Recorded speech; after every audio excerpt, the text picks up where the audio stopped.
রোডের 6 জনের প্রতিনিধি দল আমরা এইমাত্র মাননীয় বিরোধী দলনেতা ত্রিপুরা বিধানসভার কাছে একটা স্মারকলিপি প্রদান করে বের হয়েছি। আমরা শিক্ষা এবং শিক্ষকদের বিভিন্ন দাবি নিয়ে আমাদের মাননীয় মুখ্যমন্ত্রী তথা শিক্ষামন্ত্রী এবং মাননীয় অর্থমন্ত্রীর কাছে দেখা সাক্ষাৎ করার জন্য আমরা চিঠি দিয়েছেন, কিন্তু সেখান থেকে আমরা কোনো ইতিবাচক কোনো সাড়া পাইনি। পরবর্তী সময় আজ থেকে বিধানসভার বাজেট অধিবেশন শুরু হয়েছে, আমরা বিরোধী দলের সাথে আমরা চিঠি দিই, উনি আজকে আমার সময় দেন। আমরা এসছি যে দাবিগুলো আমরা বিধানসভায় তুলে ধরার জন্য আমরা মাননীয় বিরোধী দলের কাছে আবেদন রেখেছি। সেই বিষয়গুলি প্রথম হলো যে আপনারা জানেন আমরা রাজ্য সরকারের কর্মচারীরা, শিক্ষক কর্মচারীরা এই মুহূর্তে কেন্দ্রীয় সরকারের শিক্ষক কর্মচারী থেকে 22% ডিএ কম পাচ্ছি।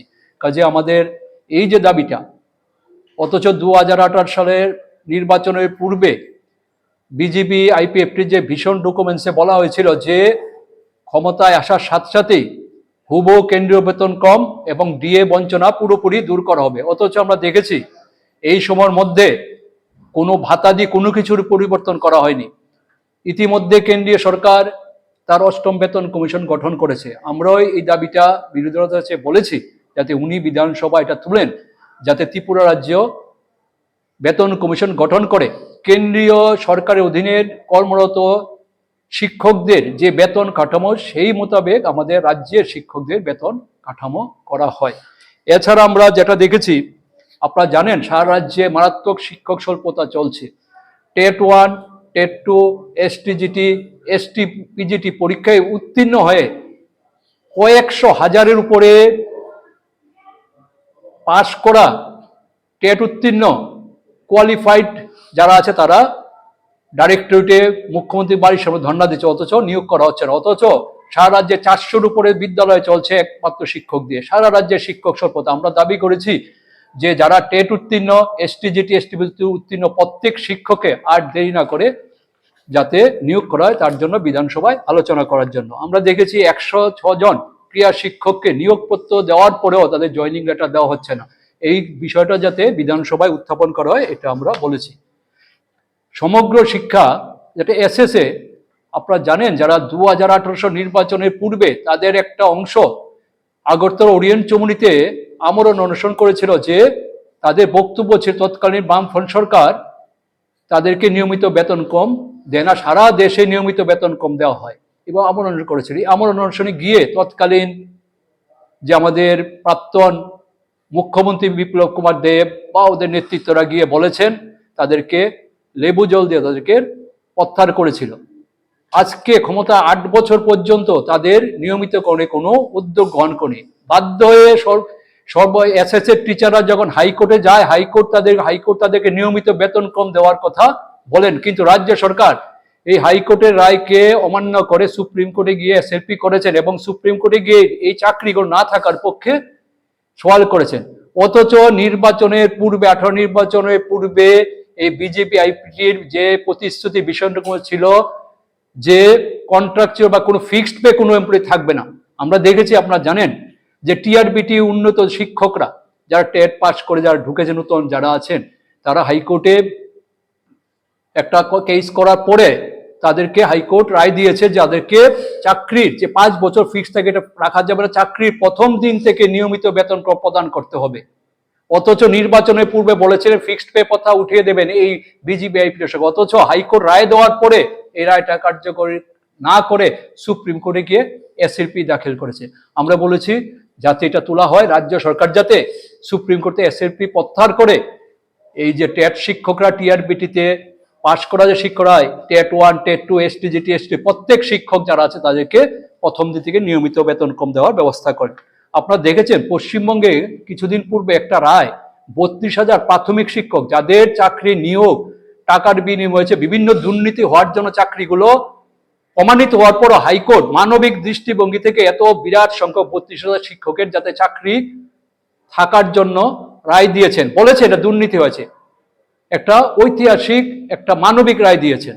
অথচ আমরা যে ত্রিপুরায় যে 10,323 কোনো জায়গাতে ত্রিপুরা হাইকোর্ট বা সুপ্রিম কোর্ট কোনো জায়গাতেই বলেনি কোনো দুর্নীতি হয়েছে, কেউ তুলতে পারেনি, কিন্তু নিয়োগ নীতিতে একটা শব্দের উপরে দাঁড়িয়ে পুরা নিয়োগ প্রক্রিয়াটা বাতিল করে দেওয়া হয়েছিল। আমরা এটাই বলেছি মাননীয় বিরোধী দলতার কাছে যে কলকাতা হাইকোর্টের রায়ের যে মানবিক দৃষ্টিভঙ্গি থেকে দুর্নীতি ও 32,000 চাকরি রাখা হয়েছে ত্রিপুরাতেও এই 10,330-এর জন্য রাজ্য সরকার যাতে তাদের নির্বাচনও প্রতিশ্রুতি ছিল যে 10,330 সমাধান করবেন, সমাধানের আমরা ইতিমধ্যে দেখেছি প্রায় 200-র উপরে 225 জনের মতো এই 10,300 শিক্ষক এই চাকরি যাওয়ার পরে বিভিন্ন মানসিক যন্ত্রণা বিভিন্ন কিছুতে রোগাক্রান্ত হয়ে এই এখন পর্যন্ত তাদের জীবন শেষ হয়েছে। আমরা একটা দেখেছি যে আপনারা জানেন গত 1 সেপ্টেম্বর 2025 মাননীয় সুপ্রিম কোর্টে রায় দিয়েছেন যে শিক্ষকরা প্রাথমিক স্তরে চাকরি করে, এলিমেন্টারি স্টেজে যারা চাকরি করেন তাদের টেট বাধ্যতামূলক, প্রত্যেকের ক্ষেত্রে টেট পরীক্ষা বাধ্যতামূলক। আজকের থেকে 30 বছর আগে যারা শিক্ষক নিয়োগ হয়েছেন প্রত্যেকের ক্ষেত্রে এটা বাধ্যতামূলক। আমরা জানি শিক্ষার অধিকার আইন 2009 যা 2010 সালে চালু হয়েছে, এরপর থেকে টেট বাধ্যতামূলক হয়েছে। কিন্তু সুপ্রিম কোর্ট যারা আগেও চাকরি তাদের ক্ষেত্রে বলেছেন, আমাদের এই ক্ষেত্রে বক্তব্য হলো যে রাজ্য সরকার কেন্দ্রীয় সরকারের কথা বলে এটাকে যাতে আমাদের শিক্ষার অধিকার আইন চালু হওয়ার পরবর্তী সময় যারা চাকরি পেয়েছেন তারা টেট দিয়ে ঢুকছে, আমাদের কোনো বক্তব্য নেই। কিন্তু যারা চাকরি তাদের রক্ষা করার জন্য প্রয়োজনীয় উদ্যোগ নেওয়া। আপনারা জানেন যাদের বয়স 55 বা 55 বছরের নিচে তাদের আগামী 2 বছরের মধ্যে যদি টেট উত্তীর্ণ হয় তাদের চাকরি থেকে তারা একেবারে বাতিল হয়ে যাবে, চাকরি থাকবে না। আর যারা 55 to 60 আছেন তাদের প্রমোশন বা কোনো সুযোগ পাবেন না। এই ধরনের একটা সুপ্রিম কোর্টের যেটা আছে, এই ক্ষেত্রে কিভাবে যে NCT national council of teachers education যে গাইডলাইনটাকে পরিবর্তন করে কেন্দ্রীয় সরকার যাতে রক্ষা করে, তার জন্য প্রয়োজনীয় যাতে রাজ্য সরকার উদ্যোগ নেয়, তার জন্য আমরা প্রস্তুত তোলার জন্য মাননীয় বিরোধী দলকে বলেছি। এই কোর্টের রায়ের পরে যেমন আগরতলা মিছিল করে আমরা ডাইরেক্টরেট ডেপুটেশন দিয়েছি, আমরা মাননীয় মুখ্যমন্ত্রী ও শিক্ষামন্ত্রীর কাছে এই বিষয়টা নিয়ে দেখা করার চেষ্টা করেছেন, কিন্তু দুর্ভাগ্য উনি আমাদেরকে হয়তো ওনার কর্মব্যস্ততার জন্য আমরা এই সময়টা আমরা কোনো দেননি।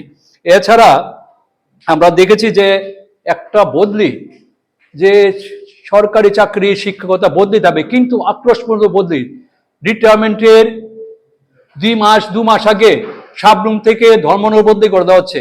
সমিতির যে লিডারশিপ তাদেরকে দূর দূরান্ত, এই যে আক্রোশমূলক যে বদলি, এই বিষয়গুলি নিয়ে কথা তোলার জন্য, হ্যাঁ সবাই চাকরি করবে, শিক্ষকের প্রয়োজনীয়তা একজন শিক্ষক যাবে, আমরা কোনো সময় বিরোধিতা করি না, কিন্তু একজন শিক্ষিকা, একজন এইজেড পার্সন অসুস্থ, হ্যাঁ সংগঠনের নেতৃত্ব, সংগঠন এই যে বিষয়গুলো আক্রমণ, এইগুলোর সম্বন্ধে আমরা বলেছি।